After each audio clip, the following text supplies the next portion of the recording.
Si t'aimes la bagarre derrière la caravane autour du feu, cette vidéo est faite pour toi.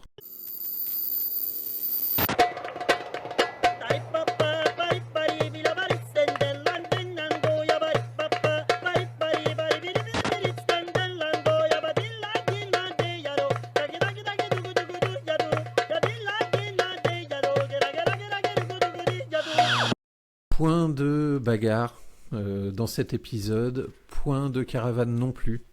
On va parler de la série La Cage qui est sortie sur Netflix récemment, série réalisée par Franck Gastambide. On va en parler tout de suite. Je te laisse la parole, Greg. Alors, déjà, pour expliquer quand même un peu, on va faire une petite analyse de ce qu'on a pensé de la série. Dans mon cas, je vais avoir deux façons de voir la série. La première, plus sur mon côté un peu cinéphile, amateur des séries télé. Et après, de l'autre côté, j'ai mon côté fan de MMA depuis maintenant plus de 20 ans. Parce qu'il y a peut-être deux façons de voir la série. Et voilà, que vous soyez fan de MMA ou fan de série, vous n'aurez peut-être pas la même vision de la série. Et donc, voilà, j'apporterai cet avis-là. Enfin, ces avis-là. Alors moi, de mon côté, c'est juste en tant qu'amateur de série, sachant que je connais le MMA, notamment grâce à Greg, mais surtout l'ancienne période, la période du Pride. La meilleure. Avec Fedor, Crocop, etc. Et surtout, je ne connais pas du tout Franck Gastambide. C'était la première fois que je le voyais dans une série. Apparemment, il a fait plein de choses, mais je suis passé totalement à côté. Et j'aime la bagarre. Mais pas les séries de bagarre. Ok.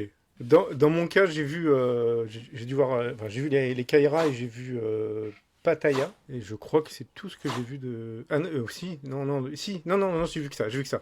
J'ai évité le reste, en fait. Ok. Alors, je sais pas ce qui fait qu'il y a un mépris autour de lui aussi fort, parce que j'ai vu que la série s'est fait.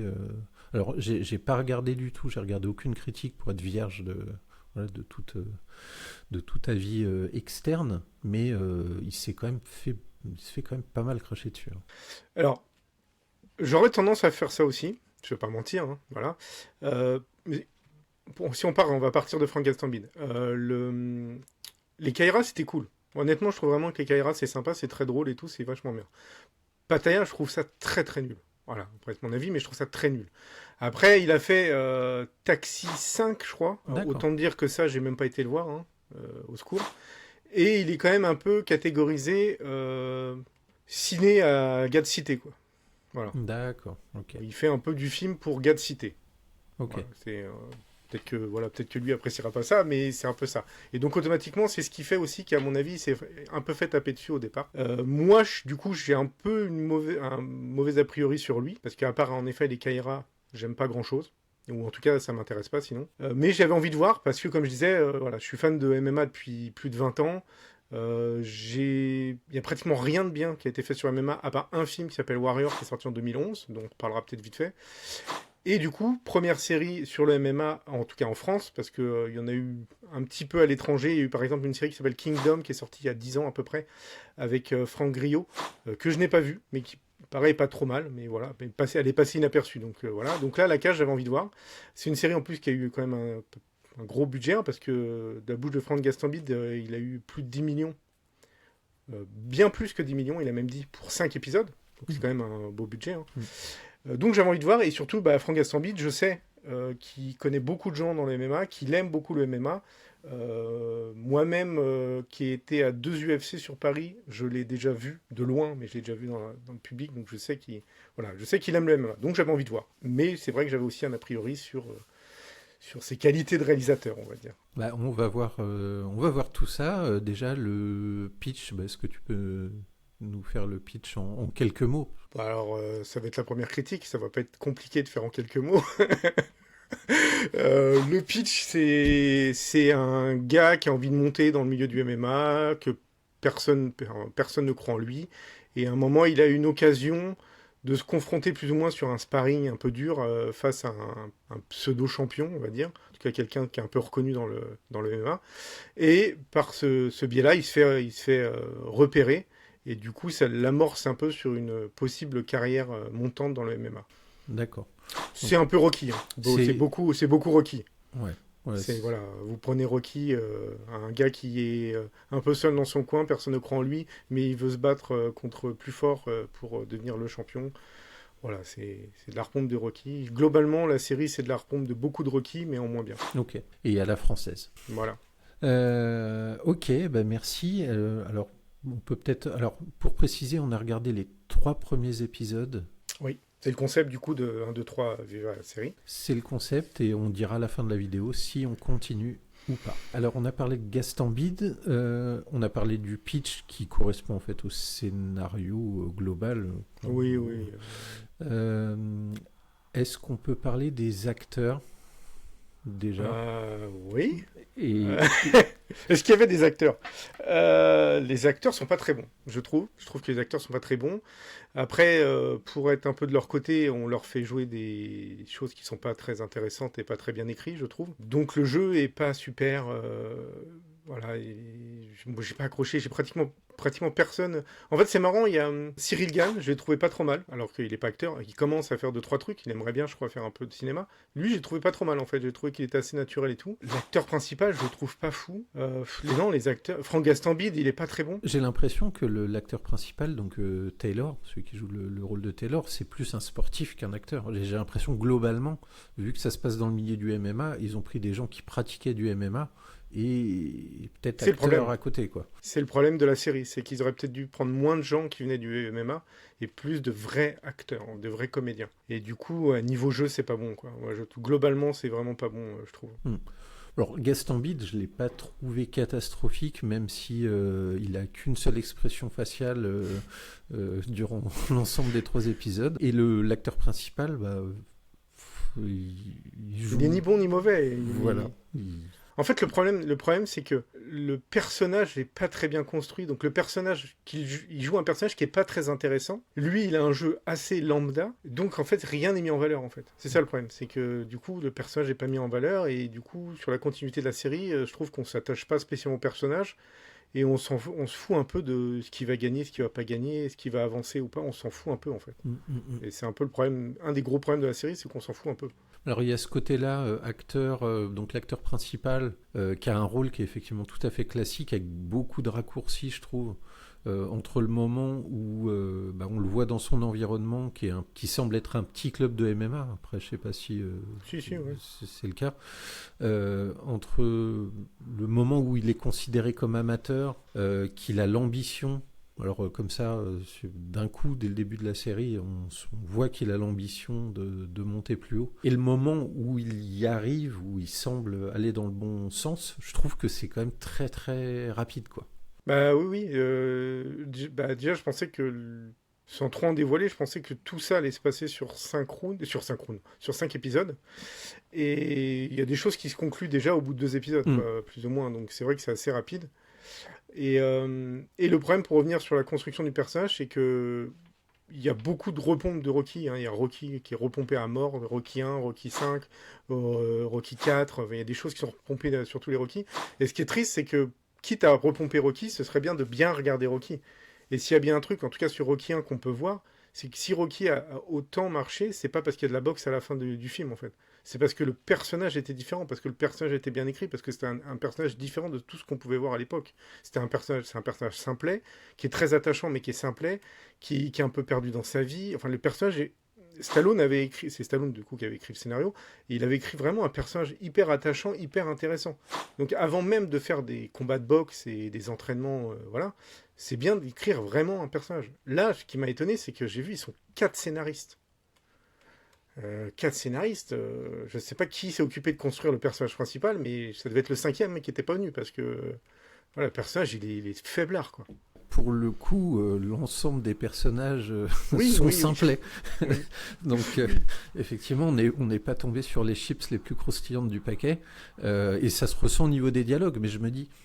Alors, moi, j'ai pas fréquenté des salles de MMA. Mais pouvait-on s'attendre à des discours sur la géopolitique, sur la philosophie, sur la physique quantique ? peut-être Non, pas. mais regarde, je vais te renvoyer sur ce que je viens de dire. Regarde Rocky 1, c'est un gars simpliste, simplet, pas simpliste, simplet, qui est un peu tout seul dans un quartier pauvre et tout ça. Quand il discute avec Adrian et tout ça, il y a du fond, il y a quelque chose. Il parle des choses. Même sur des silences, en fait, tu vois. Il y a même des scènes où il y a des silences entre eux, où il y a des moments où limite ils se regardent seulement, et voilà, et en fait on sent qu'il se passe quelque chose. Là, il se passe rien. Là, c'est du blabla pour du blabla, quoi. C'est vide. Il se passe rien. Il se passe rien. Il se passe rien. Les personnages. Il y a un personnage féminin. Il n'a aucun intérêt. Bah si, il y a un intérêt. Ouais, mais un intérêt basique. Oui, voilà. sur Et il n'a aucun intérêt, ce personnage. une Je sais pas. potentielle histoire d'amour. Qui sait? Oui, qui sans surprise. En fait, le truc, c'est qu'à partir du moment où on voit un personnage féminin et qu'on se rend compte qu'elle sert à rien, on se dit, ah bah, elle est là, à mon avis, pour une histoire d'amour, en fait. Parce que, de toute façon, voilà. Donc voilà, je trouve que il n'y a rien qui est écrit, quoi. Il se passe rien entre les personnages, il n'y a rien. Ok. Le problème, c'est que ça, en fait, on va le ressentir après sur les enjeux des combats. Oui, parce que effectivement, même s'il ne faut pas parler de bagarre, Non, on veut pas c'est pas des bagarres, c'est des combats. Voilà. Donc il y a des combats que moi, alors je suis pas, je te dis, Rocky, je l'ai vu, j'ai pas vu tous les Rocky, je suis pas un expert non plus des films d'action ou des films qui nécessitent, si c'est pas si c'est pas de la bagarre ou dans lequel il y a des combats, parce qu'il y en a quand même pas mal. Moi, les combats, je les ai trouvés sympas. Je les ai trouvés. Après, effectivement, l'enjeu, il y en a plus. Pour moi, il n'y avait pas d'enjeu. Avant même que je regarde la série, il y avait pas d'enjeu. Donc, je l'ai regardé comme ce que c'est-à-dire comme une série simple, puis avec effectivement des combats de MMA. Mais en fait, l'enjeu, tu devrais l'avoir parce que si le personnage principal est bien construit, tu t'attaches au personnage principal et l'enjeu, il est là. Tu as envie que le personnage principal, il gagne. Tu as envie qu'il réussisse. Là, perso, je m'en foutais totalement. Je m'en fous complètement du personnage principal. Après, les combats, juste parce que tu en as parlé, la façon dont les combats sont tournés, alors, je suis moyennement emballé, en fait. Mais par contre, je pense que ça part d'un bon sentiment de Frank Gastambide. D'ailleurs, je l'ai vu en interview qui disait qu'il savait que les fans de MMA allaient l'attendre au tournant pour les combats, donc il a vraiment fait attention à ça. Le problème, c'est que je crois qu'il a fait trop. Il a voulu faire trop bien. Et du coup, ça manque de rythme. Il pouvait se permettre de couper sur des mouvements. Si on voit pas le point taper le combattant en face, c'est pas grave. C'est l'intention du combat qui donne du rythme et tout. Et je trouve que malheureusement, il filme trop de façon sur beaucoup de plans larges pour montrer le début de l'action, la fin de l'action. Il veut bien montrer toute l'action. Et du coup, ça perd en rythme. Je vais vous renvoyer encore une fois sur le film Warrior. Le film Warrior, vous regardez les combats. Il y a des fois où on voit pas exactement où le gars tape, on voit pas exactement, on comprend pas, enfin on comprend ce qui se passe, mais on voit pas tout. Mais le rythme est là et du coup on est dans le combat en fait. On est vraiment emmené par le combat parce que c'est monté, c'est cuté plus rapide, voilà, il y a quelque chose, c'est souvent filmé plus près aussi. Là le problème c'est que je pense Frank Gastambide s'est dit faut que je montre que les mouvements, faut que je montre que tout ça est bien fait. Donc il prend beaucoup de largeur. Et ça me donne pas un bon rythme. Voire des fois, ça ressemble à du sparring en fait. Il y a des combats, je trouvais que ça ressemblait à du sparring. Ouais, au niveau des impacts des coups même, parfois. Voilà. On voyait même des fois, on voit que les gars, ils visent les gants quoi. Ils tapent dans la garde de l'adversaire pour faire genre je donne des coups mais je vais pas lui faire mal. Mais ça se voit en fait. On voit qu'il est pas en train d'essayer de taper la tête de l'adversaire. Il vise les points de la garde. Donc malheureusement. C'est pas mal, mais il a voulu trop bien faire et du coup ça manque de rythme. De la même façon, il y a deux cas, je crois, lors d'un combat. Alors un officiel et l'autre pas officiel, où on voit clairement que l'adversaire qui est en supériorité physique ne va pas jusqu'au bout de l'action. Alors peut-être dans le scénario pour que le scénario puisse continuer. Et donc le gars qui est mis au sol. Il se retrouve face à un gars qui lui dit vas-y lève-toi, on va faire debout. Alors que dans un combat de MMA, généralement quand tu mets un gars au sol, tu fais tout pour le finir quoi. Et puis alors je vais aller dans son sens. Ça peut arriver que quelqu'un fasse ça. Là, ça peut arriver. Là on sent que c'est au niveau du scénario que c'est pour en fait où t'as raison, c'est qu'il a carrément le dessus. Souvent les gars font ça quand ils pensent qu'ils vont pas avoir le dessus au sol, donc ils préfèrent rester debout. Là c'est vrai qu'on sent qu'il va avoir le dessus au sol debout, donc c'est pas logique qu'il veuille rester debout. Mais après La chorégraphie a été faite par Taylor Lapillus, apparemment, qu'on voit dans la série d'ailleurs, puisqu'il fait on le voit au début en train de s'entraîner, et on le voit aussi parce que c'est un des commentateurs des RMC, et du coup on le voit sur les scènes où il y a des commentateurs. Et c'est lui qui a fait la choré. Donc automatiquement, voilà, la logique des combats est plutôt bonne. Hein. Voilà, on est sur des choses. Après, c'est vraiment un problème de montage, je crois. Et voilà, c'est plus ça qui gêne. Après, moi, ça m'a pas trop gêné qu'ils lui disent de se relever, tout ça. En plus, je crois qu'au moment où il demande de se relever, on entend Franck Gastambide qui dit il est en train de jouer avec sa proie. Pour expliquer un peu que le mec, il est très à l'aise ou qu'il veut faire jouer avec lui. Donc, c'est faisable. Ça, c'est possible. Okay. Mais moi, ce qui me gêne plus, c'est le rythme. C'est plus un côté rythme et montage qui aurait dû être un peu plus costaud. Et peut-être, des fois, filmer un peu plus près, en fait. Pour être un peu plus dedans. Ouais, même si on voit pas, comme je disais, même si... Je vous dis, regardez Warrior, vous allez voir, les coups, on les voit pas toujours où ils tapent, on voit pas... Mais on voit on comprend ce qui se passe et le rythme est là, en fait. Donc voilà, donc les combats sont pas mauvais, mais un petit manque de rythme et qui fait que ça ressemble des fois un peu à un sparring, quoi. Et ça, c'est un peu dommage. Sinon, il y a beaucoup de guest stars du monde du MMA, donc ça, c'est un côté positif, sympathique, quoi. Comme vous disiez tout à l'heure, c'est le côté positif et négatif. Alors, négatif parce que du coup, ils sont pas tous acteurs et des fois, ça se voit. Après, en tant que fan, moi, perso, j'étais content de voir Georges Saint-Pierre. C'est un de mes combattants préférés, donc automatiquement, j'étais content de voir Georges Saint-Pierre. Et j'étais surtout content qu'il choisisse Georges Saint-Pierre. Parce que j'ai vu une autre interview de Franck Gastambide où on lui demandait pourquoi il n'y a pas Conor McGregor, vu qu'il a quand même beaucoup de monde. Donc potentiellement, on se dit il pourrait avoir Conor McGregor. Donc Conor McGregor, pour ceux qui ne connaissent pas, c'est un combattant, c'est la grande star du MMA. Voilà, c'est un peu... quand lui, il est arrivé, il y a beaucoup de gens qui se sont intéressés au MMA, d'ailleurs.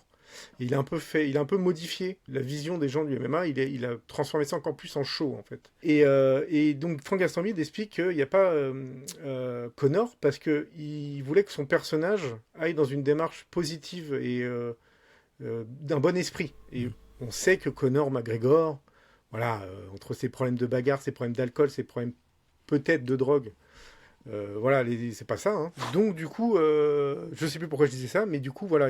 Oui, donc du coup, c'était bien de prendre Georges Saint-Pierre, parce que Georges Saint-Pierre est connu pour être quelqu'un de sain, et qui a un très bon esprit et tout, donc c'était bien d'avoir quelqu'un comme lui dans le film, plutôt qu'un Conor, qui peut-être aurait... D'ailleurs, un Conor serait peut-être été plus simple pour attirer le jeune public, celui qui a découvert le MMA par Conor, ou juste après Conor, et qui connaît Georges Saint-Pierre plus de réputation, mais sans l'avoir vraiment vu combattre. Mais ça, c'était plutôt là. Par contre, je trouve que c'est bien d'avoir choisi Georges Saint-Pierre pour un rôle de coach important dans la série. Ça, le côté positif est quand même assez marqué et intéressant. En termes de morale, je trouve, c'est pas déconnant, quoi.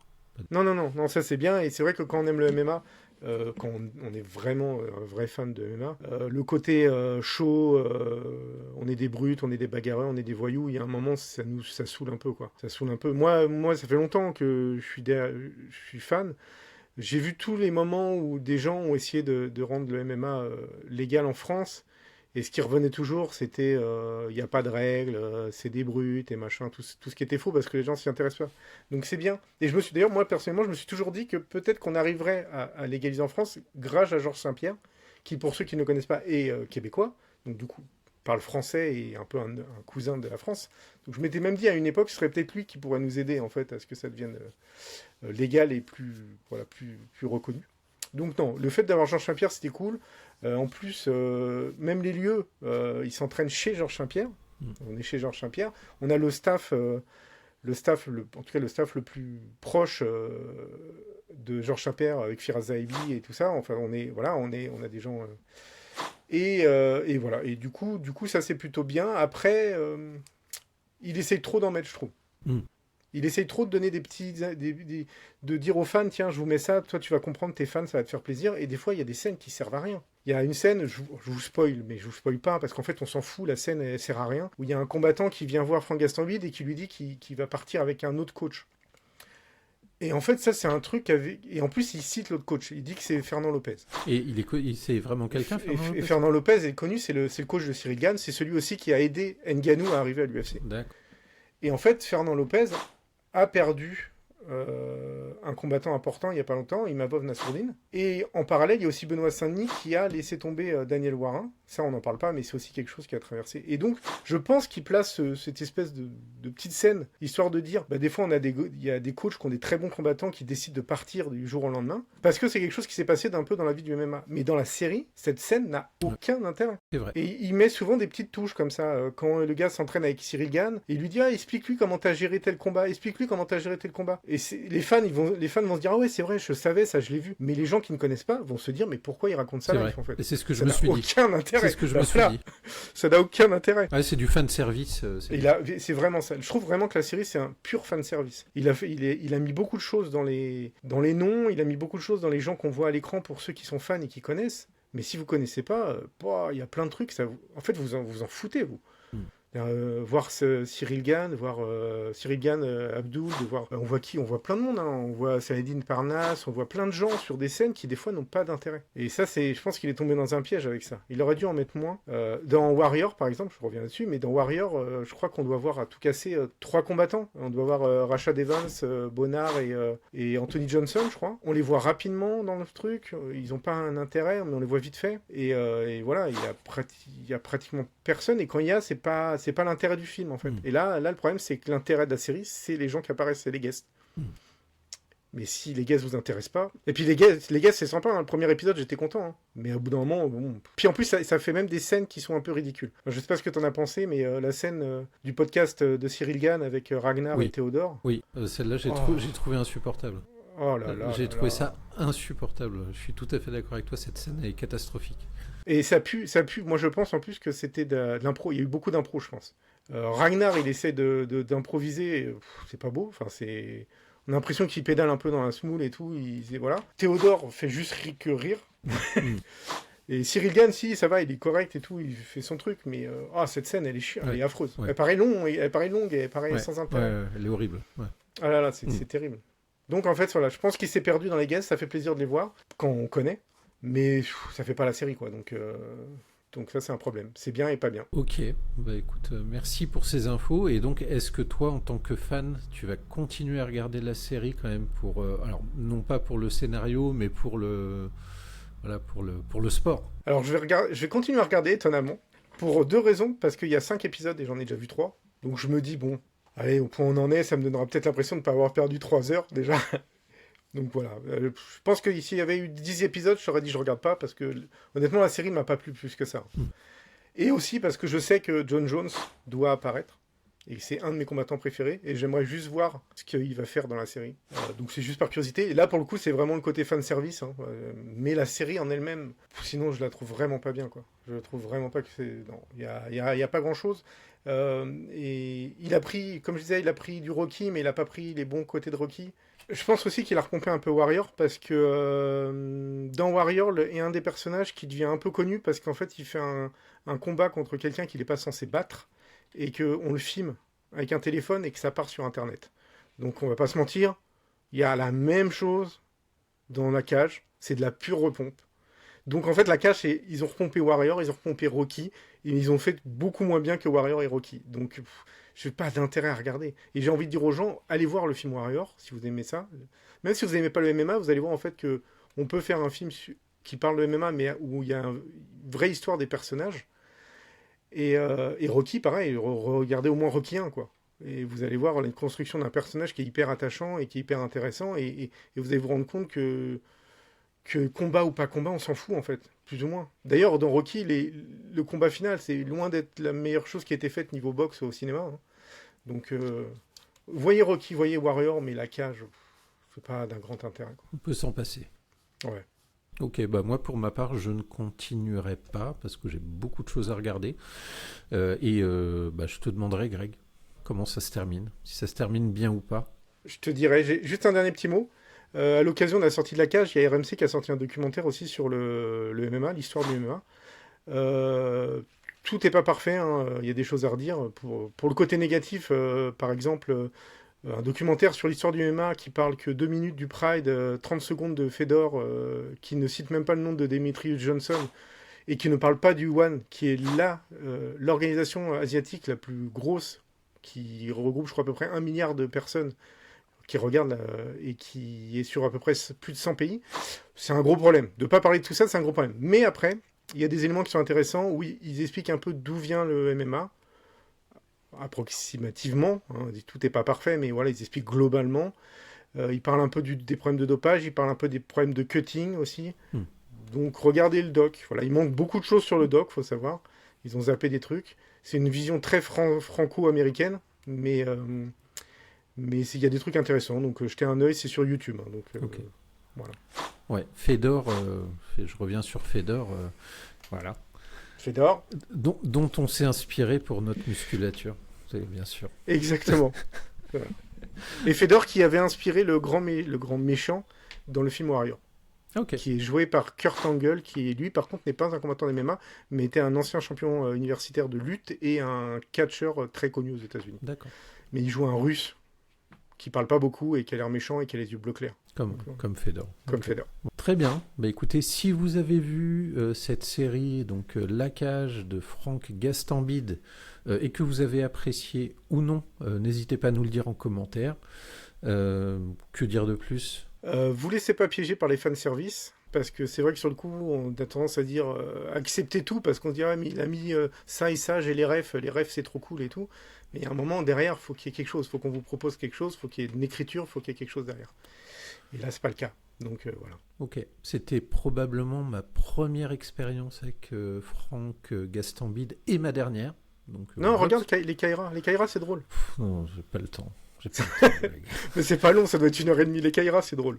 D'accord, bon, je regarderai pour te faire plaisir. Alors. Ok, ça marche. Bah, écoutez, si vous êtes fan de Frank Gastambide et que vous n'êtes pas d'accord avec nous, n'hésitez pas à nous le dire en commentaire. Sinon, n'hésitez pas à partager la vidéo avec vos amis et vos ennemis. Nous, quant à nous, on va se retrouver, on va aller manger du hérisson derrière la caravane autour d'un feu. Et on se dit à bientôt. Salut Greg. Salut.